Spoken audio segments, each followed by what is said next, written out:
¿verdad? La droga también te vale verga. एक spectacular season 1 में Felix गलार्डो corp से गुआनाहारा cartel का लीडर बनता है और सभी कार्टेल को यूनाइट करता है। सीजन 1 की कैमरेना, जो कि डीए एजेंट था, की ट्रैजिक मौत के साथ एंड होता है, बट उसकी डेथ के कारण ऑपरेशन लेना द स्टार्ट होता है। सो अब जानते हैं कि सीजन 2 में क्या क्या हुआ। सो वीडियो शुरू करने से पहले आप हमारे चैनल को सब्सक्राइब कर लें और बेल आइकन दबा दें, तो ऐसे वीडियो आपसे मिस नहीं होंगे।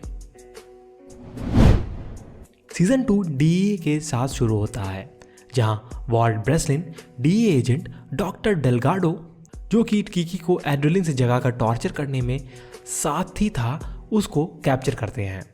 ब्रेसलिन का कार्टेल से पर्सनल वेंडेटा था, क्योंकि 2 साल पहले उसके भाई की ड्रग से मौत हो गई थी।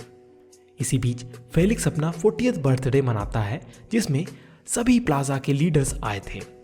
पाचो हरेरा, जो कि कोलंबियन के साथ काली कार्टेल का हेड है, भी आता है। काली कार्टेल कुछ समय से फेलिक्स के डेप्ट पे नहीं कर पा रहे थे।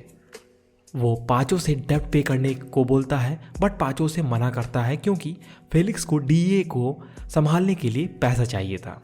इंटेरोगेशन में डॉक्टर डेलगाडो कैप्टन सर्जियो वेनरिन के नाम बोलता है। वेरडिन एक एक्टिव ड्यूटी इंटेलिजेंस ऑफिसर है और वेडरिन ने ही कीकी को टॉर्चर किया था। डीए वेरडिन को किडनैप करती है, लेकिन वेरडिन वेल ट्रेंड है, इसीलिए ब्रेसलिन की इंटरोगेशन टैक्टिक्स और यहाँ तक कि उसकी उंगलियों के काटने के बावजूद डीओ को कुछ नहीं बोलता। वेरडिन एक डीए एजेंट को और उसके फैमिली को मारने की धमकी देता है। उसके बाद डीए एजेंट उसके पेट में गोली मार देता है। ब्रेसलिन ने वेरडिन को कहा कि अगर वो उन्हें नाम बता देता है तो ही उसे मेडिकल अटेंशन दी जाएगी। वेरडिन रूबन जोनो आर्के का नाम लेता है, जो उस घर का मालिक था जहां उन्होंने कीकी को टॉर्चर किया था। डीए ने वेरडिन को एक हॉस्पिटल के बाहर छोड़ दिया, लेकिन वो वहां मर जाता है। फेलिक्स गल्फ कार्टेल के हेड वान गुएरा से मिलने मातामोरस जाता है। गल्फ कार्टेल केवल शराब और ओपियम को ही डील करता है और फेलिक्स के साथ काम करने से इनकार कर देता है।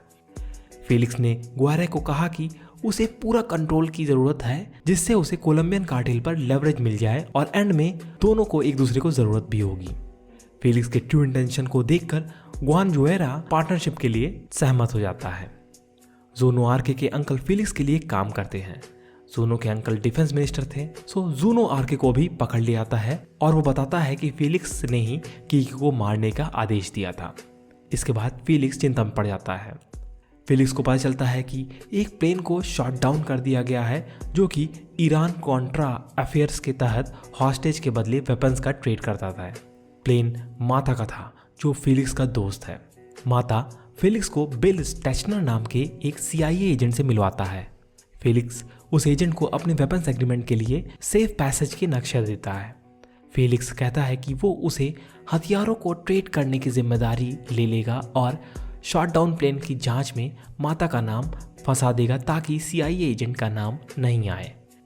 इसके बदले CIA एजेंट डीए को मजबूर करें, जिससे वानो आक्रे ग्रैंड जूरी के सामने फेलिक्स का नाम नहीं आए। इससे ब्रेसलिन बहुत निराश हो जाता है और कमांडर कैल्डेरोनी, जो फेलिक्स के लिए काम कर रहा था, ब्रेसलिन उसे संपर्क करता है और ये पता चलता है कि कैल्डेरोनी एक डबल एजेंट था। अब कैल्डेरोनी ब्रेसलिन के साथ काम करता है और कार्टेल की इनसाइड इंटेल देता है। इसी दौरान तिजुआना कार्टेल और सिनोवेला कार्टेल के बीच रिलेशन बिगड़ जाते हैं। बेंजामिन, जो तिजुआना कार्टेल का हेड है, फेलिक्स को सिनोवेला कार्टेल के हेड हेक्टर प्लामा साल्जार और उनके राइट हैंडमैन एल चापो, जो फ्यूचर में सबसे बड़ा ड्रग लॉर्ड बनता है, को 10% का टैक्स पे करने के लिए कहता है, क्योंकि सिनालोआ कार्टेल अपना लोड तिजुआना कार्टेल के स्टोरेज साइट पर रख रहा था। तो एल चापो अपने प्रोडक्ट को ट्रांसपोर्ट करने के लिए मैक्सिको से अमेरिका तक एक सुरंग खोदने लगता है। डीए को इस सुरंग के बारे में पता चलता है और टनल की जानकारी तिजुआना कार्टेल को दे देता है। तिजुआना कार्टेल रोमन बेंजामिन का भाई को भेजता है, जो बॉम्ब से सुरंग को उड़ा देता है और सभी को मारता है, लेकिन एल चापो दूसरी तरफ से भाग जाता है। तिजुआना कार्टेल ने कोची को भी मार डाला था, जो हेक्टर पाल्मा का खास बंदा था। कोची की मौत से पाल्मा बहुत अपसेट था और उसके लिए फेलिक्स को ब्लेम कर रहा था। Palma Acosta, leader of Juarez cartel, से फेलिक्स का साथ छोड़ने को बोलता है। एल अजूल उनके फ़ोन कॉल्स को टैप कर रहा था और फेलिक्स को ये बात बताता है। फेलिक्स को पाल्मा को मारने का ऑर्डर देता है, लेकिन पाल्मा भागने में कामयाब होता है क्योंकि उसे फेलिक्स का ड्राइवर क्लावेल पहले ही वार्न कर देता है, क्योंकि क्लावेल का पाल्मा की वाइफ के साथ अफेयर था। फेलिक्स पाचो के साथ एक मीटिंग अरेंज करता है और अपनी ट्रांसपोर्ट बिजनेस की मोनोपोली शो ऑफ करता है, लेकिन उसे पता चलता है कि वान गुएरा ने उसके पीठ पीछे पाचो हरेरा के साथ डील कर ली है। सिचुएशन को संभालने के लिए फेलिक्स ट्रांसपोर्ट के लिए ज़्यादा कोकेन मांगाता है।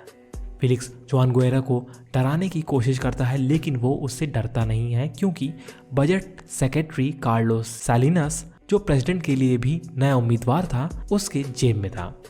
कोकेन को ले जाने के लिए अमादो एक प्लेन ऑक्शन से बहुत सारे प्लेन्स खरीदता है, जहां डीए प्लेन पर ट्रैकर लगाती है और नए रनवे के बारे में डीए को पता चल जाता है। कैल्डरोनी डीए को पाचो और फेलिक्स के बीच में हुए बड़े सौदे के बारे में बताता है। डीए प्लेन्स पर रेड करने का प्लान करते हैं। इलेक्शन में दो पार्टीज होती हैं, पहली कैल्डरेनास की FDN और दूसरी कार्लोस सालिनास की PRI। फेलिक्स जानता है कि अगर कार्देनास प्रेसिडेंट बन गया तो वो जेल जाएगा, इसीलिए वो सालिनास को अपने साइड करने की कोशिश करता है। फेलिक्स सालिनास को बोलता है कि मेजॉरिटी कार्देनास के पास ही है, लेकिन फेलिक्स के पास सालिनास की जीत सुनिश्चित करने के लिए एक स्कीम है। वो उन्हें बताता है कि इलेक्शन के दौरान मीडिया देखेगा कि इलेक्शन में कौन लीड कर रहा है, वो मीडिया को झूठे रिजल्ट दिखाएंगे। इसे कार्देनास के वोटर्स निराश होंगे और वो वोट डालने नहीं जाएंगे। इलेक्शन के दिन फेलिक्स ने जैसा कहा वैसा ही किया, लेकिन एक जर्नलिस्ट ने रियल रिजल्ट दिखाया और इलेक्शन सेंटर पर करप्शन का आरोप भी लगाया। फेलिक्स बेंजामिन और एल चापो की हेल्प लेता है और वे इलेक्शन ऑफिशियल को धमकाते हैं और सालिनास इलेक्शन जीत जाता है। कोकेन ट्रांसपोर्ट के दिन डीए एजेंट ने प्लेन पर रेड मारी, लेकिन उसने कोकेन की जगह कुछ शक्कर जैसा पाया और रियलाइज किया कि ये एक एम्बुश था। ब्रेसलिन और एक और एजेंट को छोड़कर सभी डीए एजेंट गन फाइट में मारे जाते हैं। ब्रेसलिन वापस वाशिंगटन DC चला जाता है और अमाडो अगले दिन रियल कोकेन ले आता है। By the end off season 2 Felix अब अपनी सक्सेसफुल कोकेन डील और नए प्रेसिडेंट को अपने साइड में लेकर बहुत ओवर कॉन्फिडेंट हो जाता है। फेलिक्स ने डीए के पाचो के गोदाम के बारे में भी बताया था, जहां डीए को 20 टन कोकेन मिलता है, जिससे पाचो को $7 बिलियन का नुकसान हो जाता है। फेलिक्स पाचो से मिलता है और उसे नए एग्रीमेंट के बारे में बताता है कि ट्रांसपोर्ट के साथ वो अब फिर से रिटेल का बिजनेस करेगा। फेलिक्स सभी लीडर्स को एक मीटिंग में बुलाता है और बताता है कि अब उनसे फिर से रिटेल बिजनेस स्टार्ट कर दिया है। सबको ये पता चलता है कि एल चापो की रिक्वेस्ट पर फेलिक्स हेक्टर पाल्मा को वापस आने से सहमत है, लेकिन उसने अपने ड्राइवर क्लावेल को पाल्मा की वाइफ और बच्चों को मारने का आदेश भी दे दिया है। फेलिक्स को कोई ट्रस्ट नहीं करता और कार्टेल के सभी लीडर्स फेलिक्स की फेडरेशन को छोड़ देते हैं। अमाडो भी फेलिक्स को छोड़ देता है क्योंकि एक इंटरव्यू में फेलिक्स को धोखा देने के बाद FBI के जरिए अकोस्टा को मरवा देता है, क्योंकि इंटरव्यू में अकोस्टा करप्शन में शामिल किए गए लोगों का नाम लेता है और अमाडो लास्ट में जुआरेस कार्टेल संभालता है। कैल्डरोनी फेलिक्स को अरेस्ट करता है और वॉल्ट ब्रेसलिन को क्रेडिट देता है। ब्रेसलिन फाइनली फेलिक्स की जेल में मिलता है। फेलिक्स कहता है, the animals now run free, you are going to miss me, ये समझाते हुए कि उसी की वजह से कार्टेल के बीच वायलेंस फ्री बिजनेस बना हुआ था, लेकिन अब कोई यूनिटी नहीं है और जल्द ही वो सभी सबसे अच्छे रास्तों और अपने प्रोडक्ट के लिए लड़ेंगे। सीजन 2 खत्म होता है और फेलिक्स की ये चेतावनी ब्रेसलिन को काफ़ी परेशानी में डाल देती है। ये हुआ सब सीजन 2 में, और आपको क्या राय है आप हमें कमेंट सेक्शन में जरूर बताएं। और अगर वीडियो पसंद आया हो तो इसे लाइक करें और चैनल के सपोर्ट के लिए सब्सक्राइब बटन और बेल आइकन दबाना ना भूलें। धन्यवाद।